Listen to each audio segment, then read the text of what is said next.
বৃষ্টির কারণে আমাদের অনেক কাজের আজকে আমি বিদ্যুৎ বিভাগ এসি এরপরে এই যে ডিশের যারা আছে এসিএসের যারা আছে তারপরে ওই যে ইন্টারনেটের যারা আছে তারা এক একটা কাজ মানে এখন আমি যখন পিস করার যাইতেছি এখন দেখা যায় মাত্র 6 ইঞ্চির নিচে ফেলাইয়া হয়ে গেছে। ভবিষ্যতে যে ধরুন একটা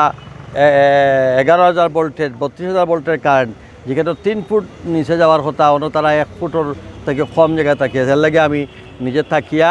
কইছে যে আজকে রাত্রের মধ্যে ফজরক্ত হইলেও তারা এই 3 ফুটের নিচে নিতে হবে কিলার নিব তা তাবো আমিও তাবো 3 ফুট নিয়ে হলে আমার রাস্তার কাজ শুরু আমার ডিপার্টমেন্ট আর নাতে কেউ করতেছে পিডিপির কেউ করতেছে অন্যান্য প্রাইভেট কোম্পানির। তো আমি এখন আজকেও তো আমি আমার সহ তারা সবরে